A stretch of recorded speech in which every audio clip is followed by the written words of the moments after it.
অভিনন্দন ও শুভেচ্ছা জানিয়ে রসনাবিলাস থেকে চলে এলাম আরও একটি নতুন রেসিপি নিয়ে। আশা করি সবাই অনেক অনেক ভালো আছেন। আজকে খুবই মুখরোচক একটি রেসিপি শেয়ার করব। পটেটো স্ন্যাক্স বাচ্চা বড় সবাই কিন্তু অনেক পছন্দ করে। বিকালের নাস্তা ঝটপট কিন্তু তৈরি করা যায়, দারুণ একটি রেসিপি। তার জন্য এখানে আমি 4টে আলু নিয়েছি আর আলু 4টে আমি ছুলে নিয়েছি।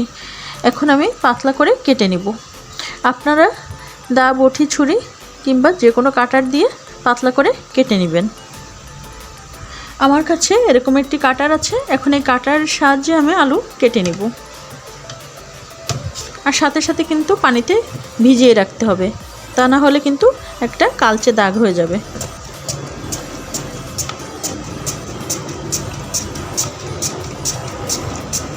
এভাবে পাতলা করে আমি কেটে নিয়েছি। দেখেই বুঝতে পারছেন যে কতটা পাতলা করে কাটতে হবে। আর সাথে সাথে কিন্তু পানিতে ভিজিয়ে রাখতে হবে। সবগুলি আলু আমি এভাবে কেটে নিব। সবগুলি আলু আমি এরকম পাতলা করে কেটে নিয়েছি। আমি কিছু আলু গোল করে কেটে নিয়েছি আর কিছুটা আলু আমি একটু লম্বাটে শেপ করে কেটে নিয়েছি। এখন এই আলুগুলো আমি 4-5 বার পানিতে ধুয়ে নিব। আলুর যে কালচে ভাব থাকে, যে কষ থাকে, যেন বের হয়ে যায়, তার জন্য 4-5 বার সুন্দর করে পানি দিয়ে ধুয়ে নিব। আমি 4 বার পানি বদলে বদলে সুন্দর করে কষলে কষলে ধুয়ে নিয়েছি। এখন একদম পরিষ্কার পানি দিয়ে আমি ভিজিয়ে রাখবো। এখানে আমি লবণ দিব। এখানে আমি একটু বেশি পরিমাণ লবণ দিয়ে ভিজিয়ে রাখবো। প্রথমে 1 চামচ দিলাম, আরও আমি হাফ চামচ দিয়ে দিব। 1.5 চামচ লবণ দিয়ে আমি ভালো করে ভিজিয়ে রাখবো, কমপক্ষে 1 থেকে 1.5 ঘন্টা পর্যন্ত।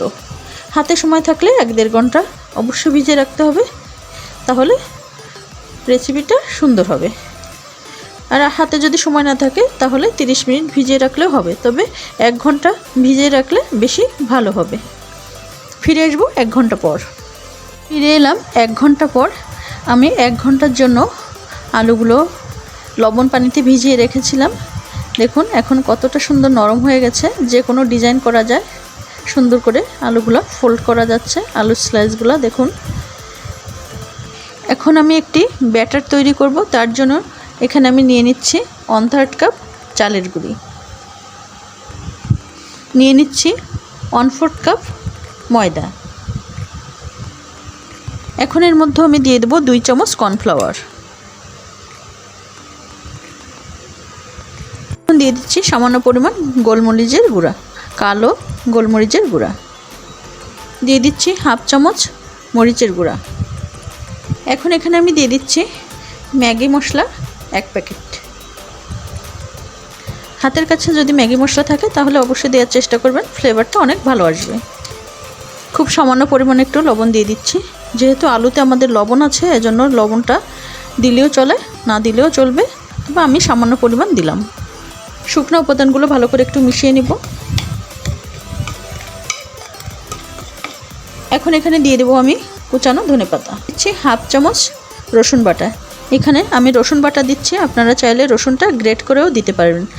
5-6 কোয়া রসুন গ্রেট করে দিলে ভালো হবে। এখন প্রথমে অল্প অল্প করে পানি দিয়ে একটা ব্যাটার তৈরি করব, একসাথে অনেক পানি দিব না। এখানে আমি 1/3 কাপ পানি দিলাম, ভালো করে মিশিয়ে নিব। আমি আবারও 1/3 কাপ পানি দিব।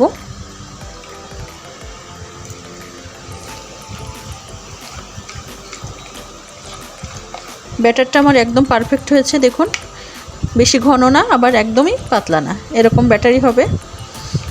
আলুর উপর হালকা একটু প্রলেপ পড়বে, এরকম একটু ব্যাটার করতে হবে, খুব বেশি ঘন করা যাবে না। ভালো করে মিশিয়ে নিয়েছি। এখন আমি আলুর স্লাইসগুলো এভাবে ফোল্ড করে নিব। আর এখানে আমি স্টিক নিয়েছি, স্টিকের মধ্যে আমি এভাবে ঢুকিয়ে দিব। আমি ছোট বড় করে আলুর স্লাইসগুলো নিয়ে নিচ্ছি।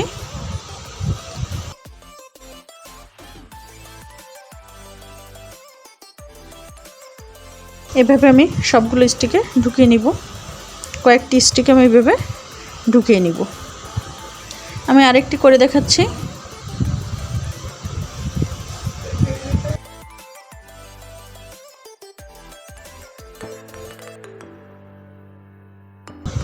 দেখুন দেখতে কতটা সুন্দর হয়েছে। যেগুলো একটু বড় সেগুলো কিন্তু আমি ডাবল করে ভাঁজ করতেছি। দেখুন এভাবে ডাবল করেও ভাঁজ করলেও কিন্তু দেখতে সুন্দর লাগবে। দেখুন কত সুন্দর করে আমি স্টিকে আলুর স্লাইসগুলো গেঁথে নিয়েছি। এখন যে ব্যাটারটা আমি তৈরি করে রেখেছিলাম সেই ব্যাটারটা এই স্লাইসগুলোর ভিতরে আমি দিয়ে দিব। দেখুন কিভাবে করতে হবে। ব্যাটারটা ভালো করে একটু মিশিয়ে নিব। এখন এই স্লাইসগুলোর উপর দিয়ে এভাবে দিয়ে দিব। হালকা একটু কোট হবে।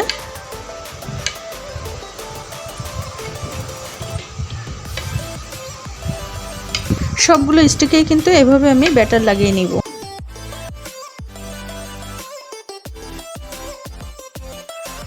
এভাবে একটু ধরে রাখতে হবে যেন বাড়তি ব্যাটারটা এভাবে ঝরে যায়। সবগুলো স্টিকে আমি এভাবে ব্যাটারটা লাগিয়ে নিয়েছি। দেখুন এখন চলুন এগুলো ভেজে নিই। চুলায় একটি প্যান দিয়েছি আর দিয়েছি পর্যাপ্ত পরিমাণ তেল। তেলটা সুন্দর মতো গরম হয়ে গেছে। দেখুন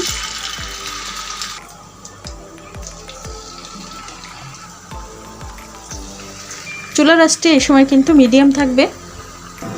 আমার রেসিপিগুলো যদি আপনাদের কাছে ভালো লেগে থাকে তাহলে অবশ্যই লাইক কমেন্ট শেয়ার করবেন এবং আমার ইউটিউব চ্যানেলটি সাবস্ক্রাইব করে আমার পাশে থাকবেন। খুব সহজেই কিন্তু এই পটেটো চিপসগুলো ভেজে নেওয়া যায় আর খেতে কিন্তু অসাধারণ লাগে। বাচ্চারা কিন্তু ভীষণ পছন্দ করবে এই পটেটো চিপস। আর যখন খুশি তখন কিন্তু খুব সহজে তৈরি করা যায়। এখন একটু উল্টিয়ে দেব যেন দুই পাশে সমানভাবে ভাজা হয়। এভাবে স্টিকটা ধরে একটু উল্টে দিব। সবগুলো স্টিক এভাবে কয়েকবার কিন্তু উল্টে পাল্টে দিতে হবে যেন সব দুই পাশে সমানভাবে ভাজা হয়। আর ব্রাউন কালার করে কিন্তু ভেজে নিতে হবে। দেখুন কালারটা কত সুন্দর হয়েছে। সুন্দর একটা গোল্ডেন কালার চলে আসছে। এখন কিন্তু আমি নামিয়ে ফেলবো। যখন নামিয়ে ফেলবো ঠান্ডা হয়ে যাবে তখন কিন্তু আরও কালার চলে আসবে। এখন এই পর্যায়ে নামিয়ে ফেলতে হবে। তৈরি হয়ে গেল দুর্দান্ত স্বাদের পটেটো স্ন্যাক্স বা পটেটো চিপস। যাই বলুন না কেন খেতে কিন্তু দারুণ লাগে। বিকেলের গল্প আড্ডায় চায়ের সাথে দারুণ স্বাদের এই রেসিপি একবার হলেও ট্রাই করে দিতে পারেন। আপনার ছোট বাচ্চাদের কিংবা বড়দের সবাই কিন্তু মজা করে খাবে।